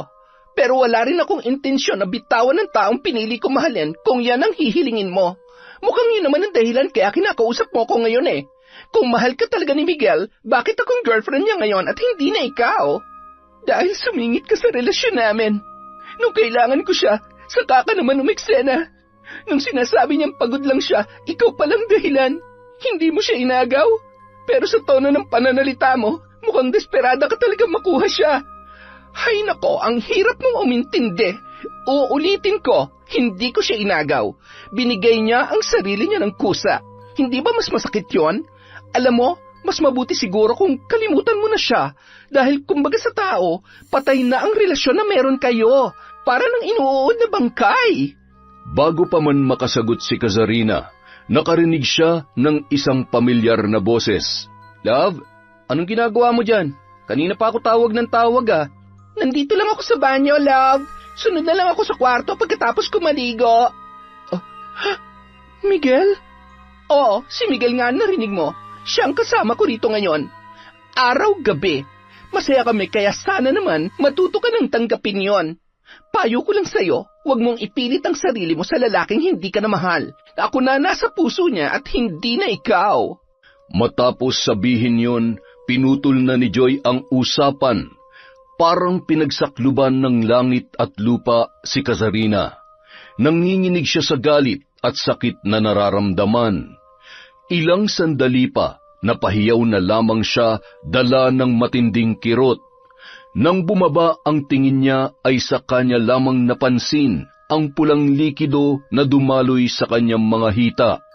Nanginginig ang mga kamay na napahawak siya sa pader bago siya tuluyang nawalan ng malay at tuluyan na ring bumagsak sa sahig. Mabilis na lumipas ang 3 araw bago nakalabas ng ospital si Kazarina. Ipinayo ng doktor na magpahinga pa siya ng 1 pang linggo bago magkikilos at magbuhat ng mabigat dahil sariwa pa ang pagkakaraspa sa kanya. Pero kahit na anong pakiusap ng mga taong nag-aalala sa kanya ay hindi niya pinapakinggan. Bumalik na agad siya sa trabaho matapos ang 1 araw ng pahinga sa bahay. Pakiramdam niya kasi ay mas lalo lamang siyang manghihina sa lungkot kapag wala siyang ginagawa at ibang makakausap. Unti-unti nang sumisikat ang araw nang dumating siya sa hintayan ng mga pasahero. Umupo siya sa pinakadulong bahagi ng waiting shed. Sa tabi naman niya ay nakaupo ang isang matandang babae. Maya-maya, napalingon siya roon nang maramdaman niyang tila may nakatitig sa kanya. Puno ng galit ang puso mo, Iha. Pa, gusto mong gumanti sa mga taong nanakit sa'yo, ngunit hindi mo alam kung paano, hindi ba?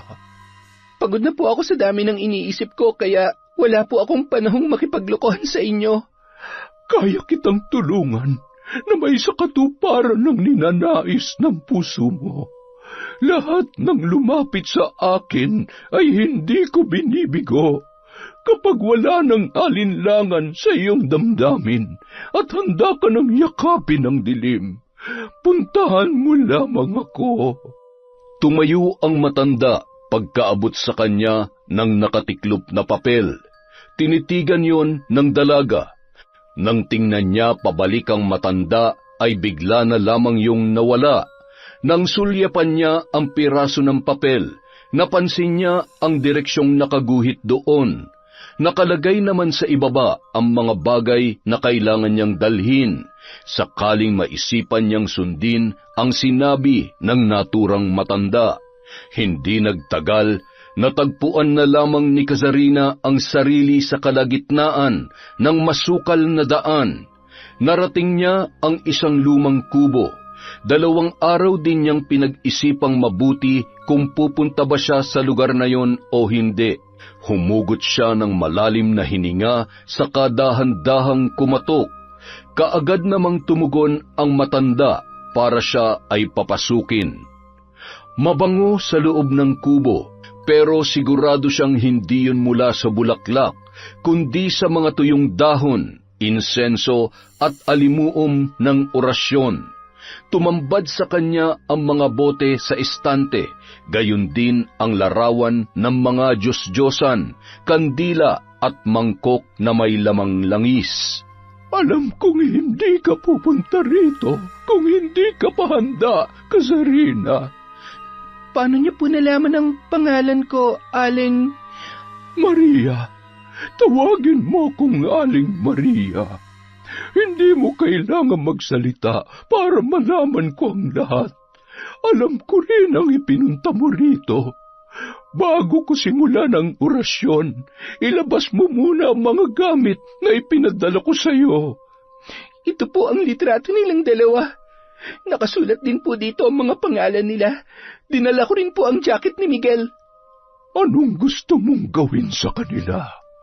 Gusto kong magmula sa iyo ang kaparusahan na ipapataw natin sa dalawang nagkasala sa iyo para marinig ka ng Panginoon ko mula sa kadiliman.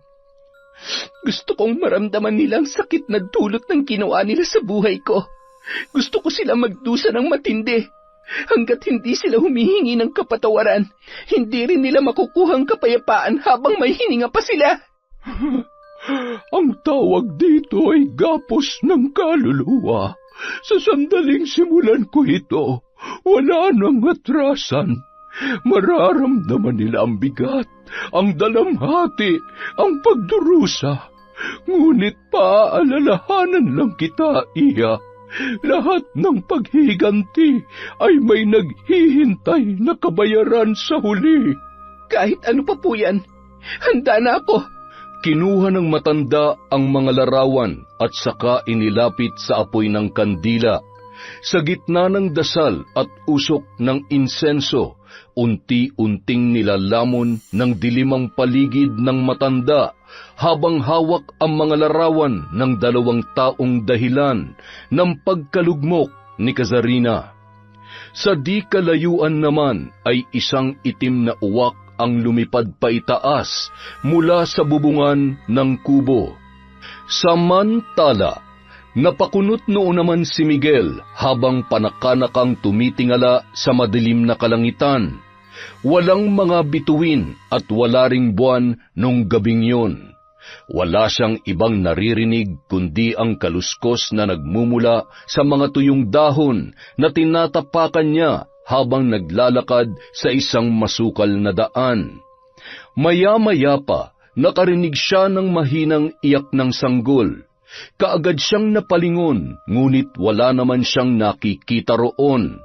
Nang muling umalingaw-ngaw ang iyak ng bata, napalingon siya sa likod, pero wala pa rin siyang nakita. Nang muli niya yung marinig, ay tila papalapit yon ng papalapit sa kanya, hanggang sa mapansin niya ang maliit na banga.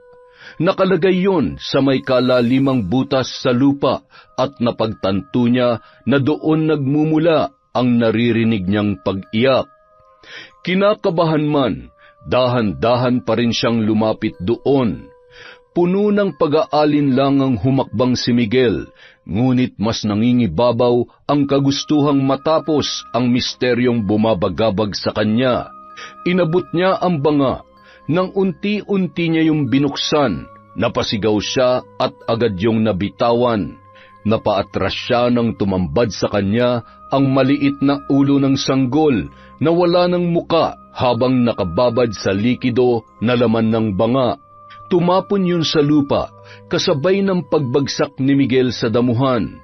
Unti-unting nabuo ang katawan ng maliit na sanggol. Wala pa ring muka, ngunit gumagapang yun papalapit sa kanya. Tumigil yon ng ilang dipa mula kay Miguel. Nakaturo ang maliit na kamay noon na parang iniaabot sa kanya, hanggang sa biglang tumalo ng sanggol diretso sa kanyang muka. Miguel! Miguel! Gising! Love! Gising! Binabangungot ka! Oh, nasaan siya? Nasaan yung bata? Love, nananaginip ka lang. Walang bata rito. May bata. Walang muka. Nasa banga. Tapos...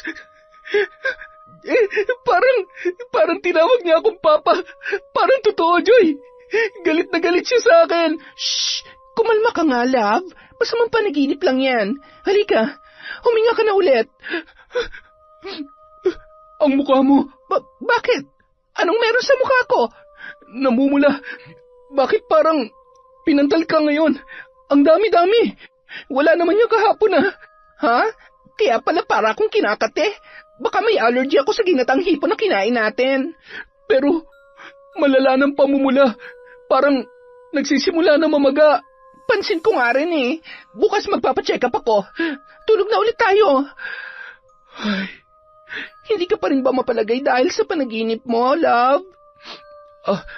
Iniisip ko lang kasi na paano kung may pahiwatig ang napanaginipan ko kanina.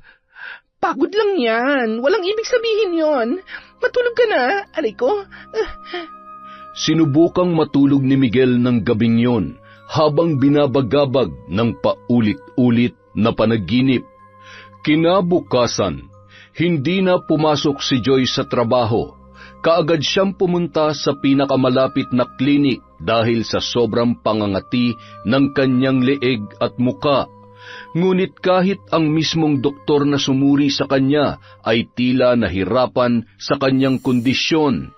Hindi nito matukoy kung anong pinagmulan ng malalaking pantal sa kanyang balat. Habang tumatagal, lalo pang lumalala ang kanyang kalagayan. Nagsimulang sumakit ang kanyang batok at mas lalong lumala ang pamamaga ng kanyang muka. Ganun din ang ibang parte ng kanyang katawan na tinubuan ng pantal. Pagsapit ng hapon, ang ilang bahagi ng kanyang muka at leeg ay naglalabas na ng malapot at mabahong likido. Pagharap niya sa salamin ay nagulat na lamang siya. Hindi na rin pinansin ni Joy ang sunod-sunod na chat at tawag ng kanyang kasintahan. Ayaw niyang makita siya ng kanyang nobyo sa ganoong kalagayan. Baka kasi pandirihan siya ng binata, gaya ng pandidiri niya sa kanyang sarili.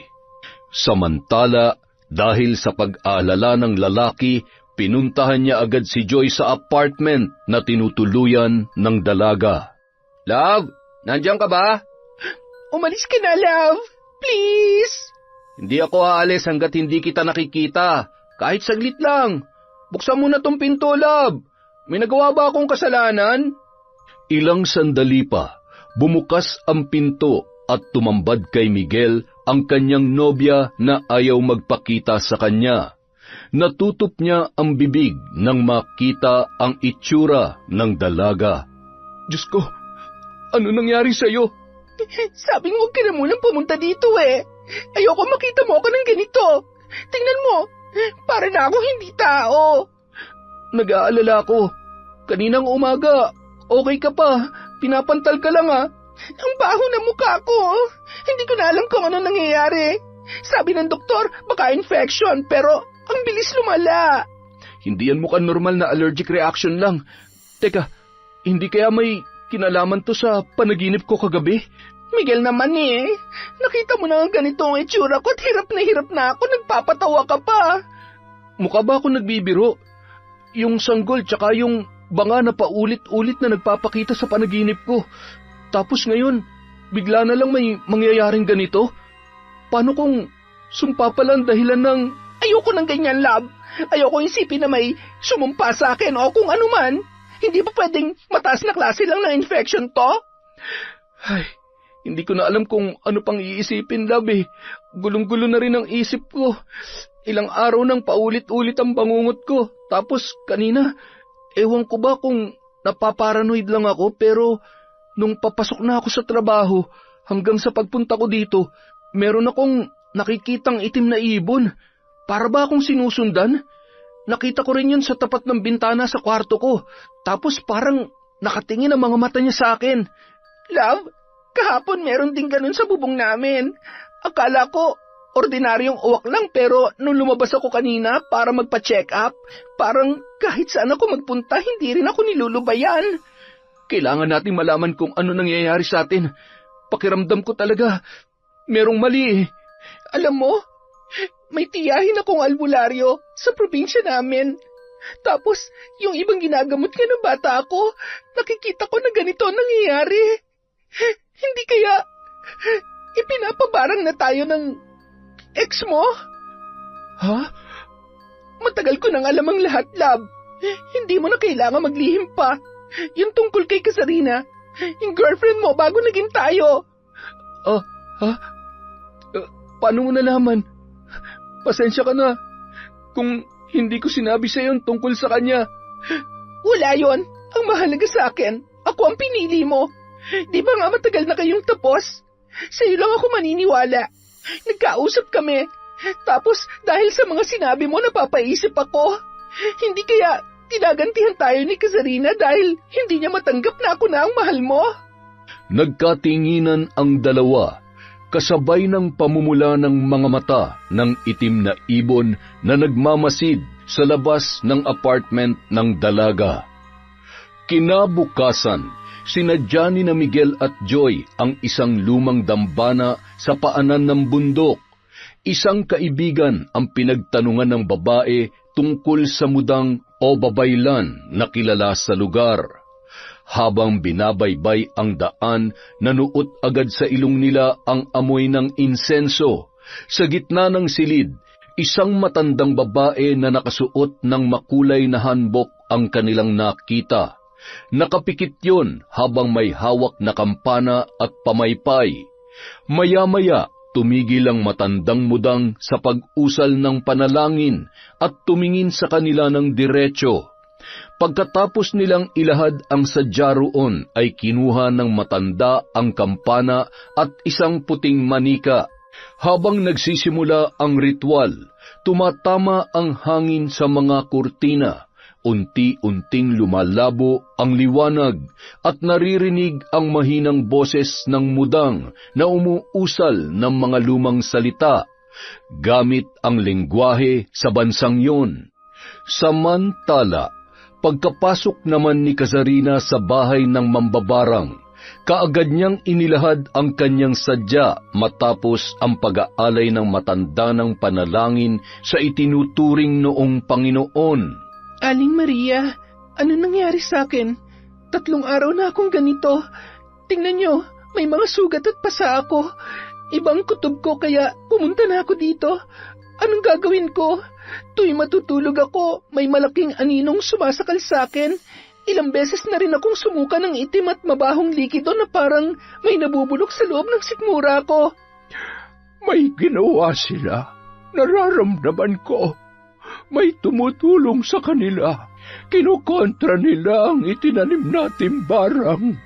Pag may sumalubong sa itim na kapangyarihan, bumabalik ang enerhiya. Mas madumi ang balik kapag pinipigil ito. Kaya mo yan nararanasan. Ano po ang kailangan nating gawin? Kailangan nating ibalik yon sa kanila. Mas malakas, mas mabagsik. Paano po? Sa pamamagitan ng iyong dugo.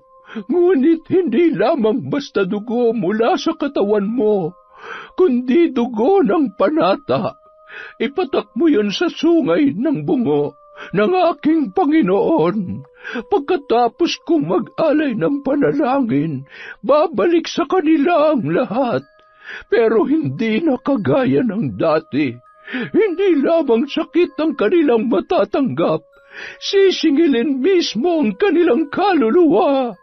Kinuha ni Aling Maria ang kutsilyo, tsaka hinila ang bungo na may sungay na nasa altar nito, na napapalibutan ng itim at pulang kandila. Ginawa ni Kasarina ang inutos ng mambabarang. Hiniwa niya ang kanyang palad. Tumulo ang dugo sa pagitan ng sungay ng bungo habang inaalala ang galit mula sa kanyang puso. Nagsimula ang bahagyang paggalaw ng kubo dahil sa namumuong hangin sa loob. Mas lalong pumula ang apoy ng kandila. Lumakas naman ang pag-usal ni Aling Maria ng isang panalangin. Balik sa katawan, balik sa hininga. Balik sa mukha, sa dugo mo itinali, sa laman nila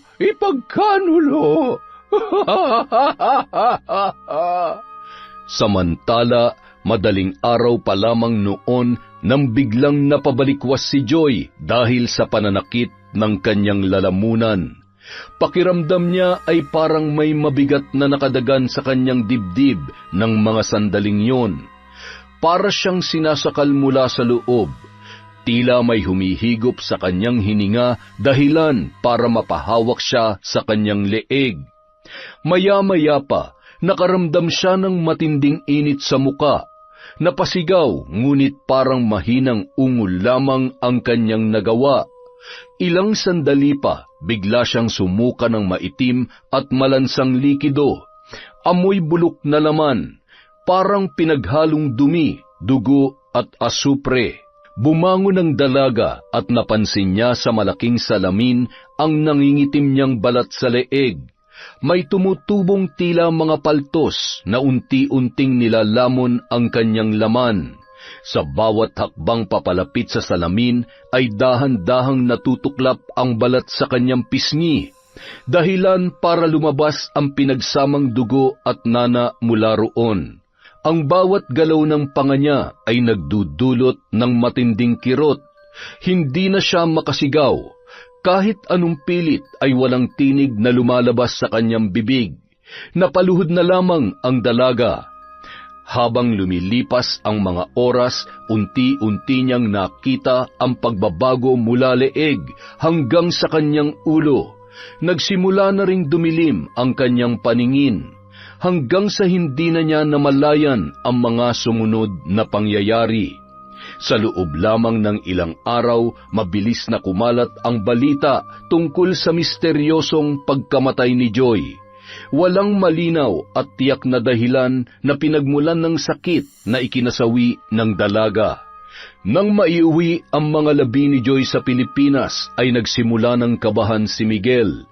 Hindi lang dahil sa misteryosong pagkamatay ng kanyang nobya, kundi sa katotohanang unti-unti na rin siyang nakakaramdam ng pamamaga sa katawan, pamimigat ng dibdib at mga panaginip na patuloy na bumabagabag sa kanyang isipan. Bukod sa takot para sa buhay niya, ay nagdesisyon siyang bumalik sa Pilipinas dahil sa pagsisisi. Pagod na siyang takasan ang kanyang mga kasalanan. Gusto niyang itama ang kanyang pagkakamali sakaling may paraan pa para maayos ang lahat. Pinuntahan ng lalaki ang bahay ni Kazarina. Habang pinagmamasdan yon ay napansin niya ang babaeng paparating mula sa kanto. Bit-bit ang ilang supot ng gulay at isang plastik na may lamang isda. Agad niya yung nakilala. Walang iba kundi si Aling Esang, ang nanay ni Kazarina. Dati ay palangiti ang ginang, pero sa pagkakataong yun ay matalim na tingin ang ipinukol sa kanya. Bakas ang galit sa muka ng matanda habang papalapit sa kinatatayuan ng lalaki. Magandang araw po, tita. Nandyan po ba si Kazarina? Gusto ko po sana siyang makausap. Umalis ka na. Hindi ka kailangan dito. Kahit saglit lang po. Alam ko pong galit kayo sa akin.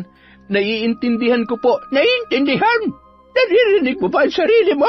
Hindi mo kayang unawain kung gaano kabigat ang galit na nararamdaman ko sa iyo. Sorry po, tita.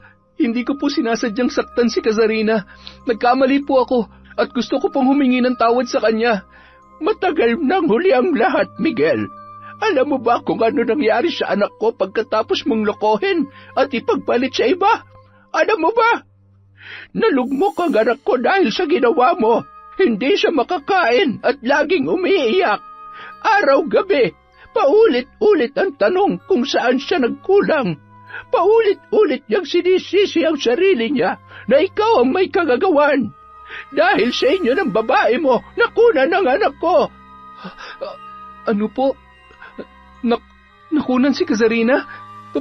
Paanong nabuntis mo siya? Hindi pa ba malinaw sa'yo? Itinuring kitang parang sarili kong anak, pero tinalikuran mo ang anak ko.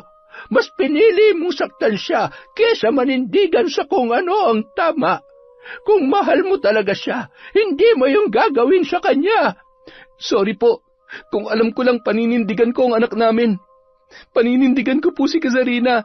Sinaktan mo ang anak ko. Pinatay mo ang tiwala at puso niya. Alam mo bang nagkausap pa sila ng babae mo bago malaglag ang bata? Ang babaeng yun mismo ang huli na kausap niya bago siya bumagsak at dinugo. Patawarin niyo po ako, tita. Hindi ko po alam. Kung may natitira ka pang hiya, huwag ka nang lalapit sa anak ko. Huwag ka nang gagawa ng panibagong sugat sa puso niya. Dahil hindi mo alam kung ilang gabi ang tiniis niya habang nilalabanan ang sakit ng mga nangyari. Iniwan ni Aling Esang si Miguel na umiiyak habang nakaluhod sa lupa. Sa kauna-unahang pagkakataon, naramdaman niyang unti-unti siyang ginugupo ng sarili niyang kasalanan. Kinagabihan, naging maramot ang antok kay Miguel. Buong magdamag niyang pilit inuunawa ang bigat ng mga nalaman tungkol kay Kazarina. Ang sakit ng konsensya niya ay parang kutsilyong paulit-ulit na tumatarak sa kanyang dibdib. Hindi siya makapaniwala na ganoon kalalim ang sugat na iniwan niya sa dating nobya. Higit sa lahat, hindi niya alam na dinadala nito ang kanilang anak, kasabay ng pagmamahal at tiwala ng dalaga para sa kanya. Makalipas ang ilang linggong pabalik-balik sa bahay ni Kazarina, natagpuan niya ang dalaga sa isang maliit na hardin sa likod ng bahay. Nakaupo ang dating kasintahan, tahimik na nakatingin sa mga halaman, payat, maputla at tila napakalayo ng tingin ni Kazarina. Kazarina, anong ginagawa mo dito? Sino nagpapasok sa'yo? Nakiusap ako kay tita. Pasensya ka na kung naabala kita. Gusto talaga kitang makausap. Gusto kong humingi ng tawad. Kazarina, patawarin mo ako sa mga nagawa ko sa'yo. Pasalamat ka't buhay ka pa. Matagal ko nang hinanda ang sarili ko na hindi na maririnig ang salitang patawad mula sa'yo. Pero ngayon, sinasabi mo dito sa mismong harapan ko. Para saan pa? Para sa lahat ng sakit na naidulot ko sa'yo. Para sa pagkakamali ko, sa panloloko, at sa pag-iwan ko sa'yo at sa anak natin. Kung alam mo lang. Dahil sa mga narinig ay bumalik kay Kazarina ang rason kung bakit nagawa niyang hanapin ang isang uri ng hustisya na hindi kayang ibigay ng batas o ng isang dasal. At yun ay ang sakit ng pag-iwan sa kanya at ang pagkawala ng kanyang anak. Hindi man niya kayang mapatawad si Miguel noon, ay sigurado siya na ayaw na niya mabuhay pa sa galit. Sa pagkakataong yun, nagawa na niyang lingunin ng lalaki habang punong-puno ng lungkot at hinanakit ang kanyang mga mata. Alam mo bang kahit nung iniwan mo ako, kahit nasasaktan ako, nanalangin pa rin ako na balikan mo ako, na sana may isip mong mali ang pinili mo. Pero hindi. Pinili mong sumaya habang unti-unti mo akong binubura sa utak mo. Patawad. Kung alam ko lang na buntis ka, paninindigan ko ang anak natin. Hindi. Huwag mong gamitin ang bata para iligtas ang sarili mo. Wala ka nung kailangan ka namin. Wala ka nung gabi na halos hindi ako makahinga sa sakit. Wala ka nung duguan akong isinugod ni nanay sa ospital. Wala ka, Miguel. Nandun ka sa babae mong wala ni katiting na hiya sa kataksilan yung dalawa. Kazarina, hindi ko alam kung paano ako makakabawi sa lahat ng yon. Pero kahit isang beses lang, hayaan mong itama ko yun ng paunti-unti. Patawarin mo ako. Hindi ko alam kung may natitira pang parte sa puso ko para kayanin kong mapatawad ka. Kahit hindi mo ako mapatawad ngayon, salamat pa rin. Maghihintay ako. Umalis ka na. Nanatiling tahimik ang dalaga habang unti-unting nawawala sa likod ng tarangkahan ang anino ni Miguel. Ngunit kahit papaano ay gumaan ang kanyang loob nang aminin ni Miguel ang pagkakasala kahit huli na. Hindi man lubos na nabura ang sugat ay sapat na yun para makahinga siya sa lahat ng nangyari. Lalo na noong marinig ang paghingi ng tawad ng taong minsang sumira sa kanya at sa buhay na pinangarap nilang buuin. Pumasok na sa bahay ang dalaga. Napahawak siya sa namimigat na dibdib. Kitang-kita niya ang sariling refleksyon sa salamin. Halos hindi niya na makilala ang kanyang sarili. Hindi dahil kay Miguel, kundi dahil sa kanyang sarili. Bago pa man kumalat ang balita tungkol sa pagkamatay ni Joy, ay bigla na lamang nagkasakit ang kanyang kapatid. Hindi rin maipaliwanag ng mga doktor at habang tumatagal, palalayon ng palala. Pinanghinaan siya nang makita ang kapatid niyang nakaratay, namamayat at halos hindi na makagalaw sa ospital. Ngunit ang pinakamasakit sa lahat ay nung mapagtanto niya na siya pala ang dahilan kung bakit yon nangyayari. At nang gabi ring yon, nadatnan niya ang nanay niyang umiiyak habang nakaluhod sa harap ng altar. Ipinagdarasal ang pagbuti ng lagay nilang magkapatid. Doon na tuluyang bumigay si Kazarina. Ang galit sa puso niya ay dahan-dahang kumalma para sa pamilya niyang wala namang kasalanan, ngunit unti-unting nadadamay dahil sa kanyang kagagawan. Kinabukasan, napagpasyahan niyang bumalik kay Aling Maria, dala ang isang supot ng asin, kandila at larawan ng kapatid niya para sa gagawing ritual. Pakibawi na po ang barang kay Miguel, Aling Maria. Handa na po ako sa magiging kapalit. Matindi ang itinanim mong galit. Kaya kapag pinawi, ikaw mismo ang sasalo ng lahat. Kalusugan mo o mismong buhay mo ang maaaring kapalit nito. Handa na po ako sa mangyayari. Basta wag lamang sila. Wag lamang po ang pamilya ko. At sinimulan na nila ang ritual ng pagbawi ng sumpa. Handa siyang tanggapin ang lahat kahit pa nararamdaman niyang unti-unting nanghihina ang kanyang katawan. Isang kapalit ng kalagayang gusto niyang ibigay sa kanyang pamilya. Sa mismong araw na yon, nagsimulang bumalik sa normal ang kanyang kapatid.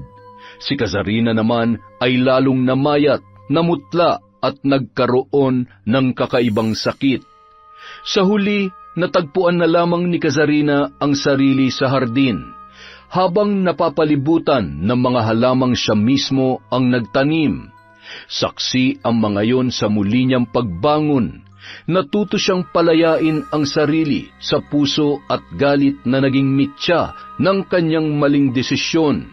Hindi niya alam kung hanggang kailan mananatili ang lakas ng kanyang katawan.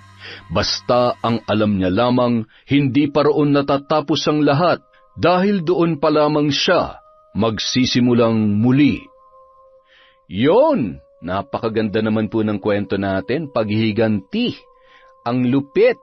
Dahil dyan, meron tayong shout out para walang nagtatampo. Simulan po natin kay Lira Luna. Hi. Shout out po kay Candida de Balucos, Belen Malbas, Crisgel Mamado. Hi po kay Frederick Ganagana.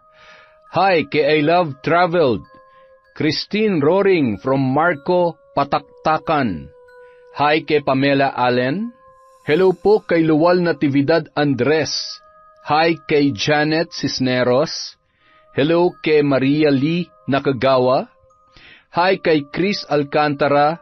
Shout out kay Mariam Duca. Kay Condesa. Hi po kay Violi Laharso. Kay Heli Borja.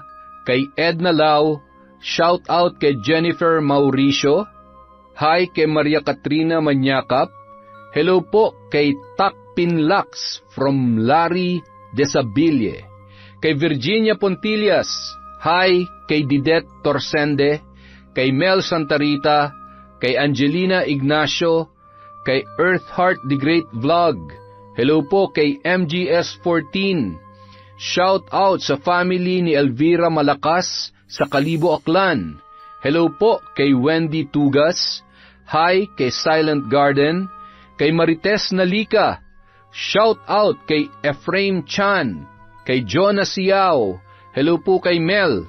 Shauma TV, hello po kay Mami from Doha, Qatar, kay Vicky Yabut, shout out kay Crisilda Badayo, kay Hondra Delin, hello po sa De La Cruz family from Jocelyn De La Cruz, shout out kay Glenda Galido, hello kay Faye Yuson, hello po kay Mark Edel Makiling, Ignacio and Julakit family of Tabuk City, Kalinga. Hi kay Barner Baki, construction worker sa Azuela Cove, Davao City. Hello po sa Diebo at Besidelias family from Rochelle, Diebo. Hi kay Jeneline Mix Vlog. Hello kay Norsam Dalgan, kay Ami Yong, kay Lydia Lopez. Hi po kay Chona Baynosa, kay Resel Galope, hello kay Ellen Kiano, shout out kay Betty Velasco, kay Minky Aswang Stories, hello po kay Nashti28, hi kay Jima Pendon, kay Mercedita Reyes, kay Lynn Hondrade, hello po kay Edgardo Fontanilla, hi po kay Maura OFW from Kuwait, hi sa Naong family from Alma Naong, hi po kay Gay Somodio. Hi kay Rose Ann Rama, kay Ahmed Panigel, kay Marian De La Fuente. Shout out kay Rose Vin Cantarona, kay Susan Manalo. Hi po kay Cheryl Jimena, Michelle De La Cruz. Happy birthday po sa papa ni Justine Grace Dignos. Hi po kay Yuki Diaries. Shout out kay Leonora Rillo Raza, kay Narlene Micabalo, hello po kay Heli Borja, kay Rowena Enriquez, kay Sally Roldan, hi kay Warfreak Legacion, kay Kat Burglar Cutie, hello po kay Marilu Camelon, kay Christina Katamisan, sa 3F Laundry Shop from Kapatagan, Digos, hello po kay Cecil Vlog 64, hi kay Idol Ashtin Olviga, kay Hana Maylin Sesgundo, hello po kay Mirna Alfaro, kay Vivian Bacani, shout out kay Meng Mateo, kay Arlene Toledo, kay Filipina Palsario, hi po kay Virginia Belay, kay Sally Albino, hello din po kay Jing Estrada, Mami Tam of North Caloocan, shout out kay Ampi Taroy, hello kay Silent Bro, kay Jennifer Ilagan, hi po sa Madraso family, Laling, Winwin, Jocelyn Intoy, from Glenda, Maderazo. Shout out kay Roslyn Labajo, sa Galedo family from Rai. Hello din po kay Francis Remuel Velches, at syempre kay Mia Espiritu. Maraming salamat po sa walang sawang pagsuporta sa Kwentong Enteng. Mag-iingat po tayong lahat, alagaan po natin ang health natin, at huwag po tayong magiging negative. Maraming salamat po ulit mula sa Kwentong Enteng.